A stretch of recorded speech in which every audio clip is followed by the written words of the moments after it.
Oi, gente, professora Viviane.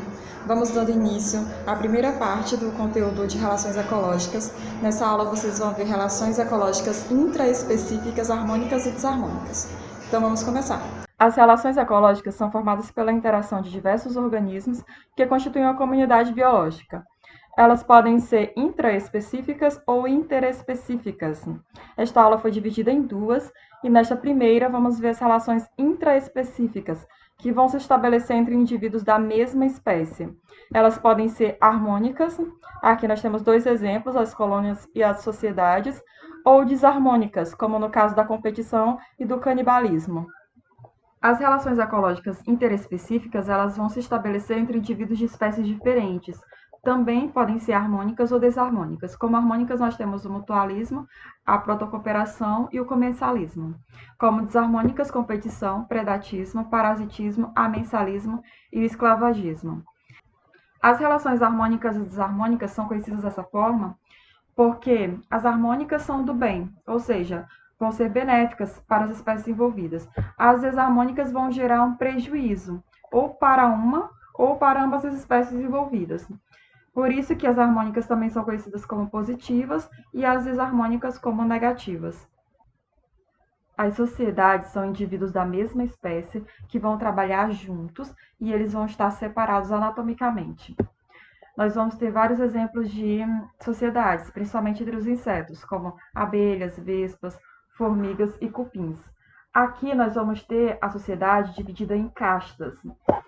Nas abelhas, nós vamos ter 3 castas. Temos as rainhas e os zangões, que formam o nível maior de todos, e temos as operárias. A função da rainha e do zangão é a função reprodutiva. As rainhas e os zangões, eles são, portanto, férteis. Já as operárias, elas são estéreis, ou seja, elas não têm a capacidade reprodutiva. Essas operárias, elas são fêmeas estéreis com ovários atrofiados, e elas têm como função proteger a colmeia, também cuidar dos filhotes, produzir mel, as estruturas feitas de ceras. Na reprodução das abelhas tem algo muito interessante. Se os óvulos da rainha não forem fecundados pelos espermatozoides do zangão, ele vai gerar machos haploides, que vão se transformar em zangões. Ele vai ter, então, somente material genético da rainha. É uma reprodução muito especial, que nós chamamos de partenogênese. Nas abelhas, a partenogênese vai dar origem ao zangão. Se o óvulo da rainha for fecundado pelo espermatozoide do zangão, nós teremos, então, a formação de uma fêmea diploide, ou seja, com o material genético da mãe e do pai. Essa fêmea diploide, ela, dependendo da alimentação que vai receber, pode se transformar em operária ou em rainha. Nas formigas, nós temos as rainhas e os reis, que são férteis, e as operárias, que elas são estéreis, com as funções de defesa, limpeza e também cuidar dos filhotes. Já as colônias são associações entre indivíduos da mesma espécie, assim como as sociedades, também trabalham juntos, só que vão estar unidos fisicamente. Aqui nós vamos ter colônias isomorfas ou heteromorfas. Iso significa igual e morfo significa forma. Então, as colônias isomorfas, elas vão ter indivíduos anatomicamente semelhantes, até as funções vão ser parecidas.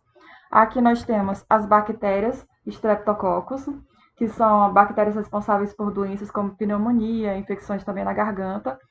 Nós temos as algas Volvox, elas são unicelulares, ou seja, se juntam em torno de 1000 indivíduos. E outro exemplo de colônias isomorfas são os corais marinhos. Esses esqueletos calcários que eles constroem podem chegar até 2000 quilômetros de extensão e formar grandes estruturas, como, por exemplo, a Grande Barreira de Corais da Austrália. As colônias heteromorfas, hétero vem de diferentes, elas são formadas por indivíduos diferentes tanto na morfologia como na função. E aqui nós vamos ter um ótimo exemplo, que é o selenterado da espécie Physalia, que é popularmente conhecida como caravela portuguesa. Esse indivíduo tem um organismo flutuador, que parece uma bolsa, que faz a colônia flutuar. Tem um indivíduo que possui a cavidade digestória, com função de digestão, e os que formam os tentáculos. Nos tentáculos, nós temos células urticantes, que eles podem defender a colônia ou capturar presas. Nós temos aqui 3 indivíduos vivendo juntos e ligados anatomicamente. Outro exemplo é a colônia Obelia. A ovelha é um quinidário constituído por diferentes pólipos. Uns vão ser especializados na reprodução, outros na defesa. Então, as colônias desse tipo, heteromorfas, com indivíduos altamente integrados, com tamanho, nível e de especialização de funções, elas acabam se comportando como órgãos de um único organismo. E uma observação importante: tanto as sociedades quanto as colônias tratam-se de uma cooperação. Agora vamos conhecer as relações ecológicas intraespecíficas desarmônicas. A competição intraespecífica ela vai ocorrer entre indivíduos da mesma espécie e vai ser motivada por disputas como, por exemplo, água. Aqui nós temos plantas de locais áridos competindo por água. Elas ficam distantes umas das outras justamente para reduzir essa competição. Podem competir por alimento. Nós vemos aqui guepardos competindo por uma presa. Tem também a disputa por território, aqui nós vemos a luta de dois antílopes, e também por um companheiro sexual. Vemos aqui a cauda exuberante encontrada somente nos pavões machos, é um exemplo de uma característica atrativa às fêmeas. A competição ela vai regular o tamanho da população, vai manter um certo equilíbrio, por isso que ela é importantíssima. Essa relação é do tipo negativa-negativa, porque mesmo o que vence a competição, ele vai sofrer, porque ele vai gastar energia para isso. Quanto menor, claro, a quantidade de recurso disponível, maior vai ser essa competição. O canibalismo ocorre quando um organismo mata o outro da mesma espécie para se alimentar. É uma relação positiva-negativa, porque é positiva para quem come e negativa, claro, para quem serve de alimento. É uma espécie de predação, só que é entre indivíduos da mesma espécie. A predação é entre indivíduos de espécies diferentes. Um exemplo clássico nas provas é do louva-a-Deus. A fêmea ela come o macho durante a cópula. Isso é uma estratégia de sobrevivência, porque ao comer o macho, a fêmea ela está garantindo nutrientes para poder formar os seus filhotes. E assim ela não precisa se arriscar para buscar alimento e correr o risco de ser predada por algum pássaro, por exemplo.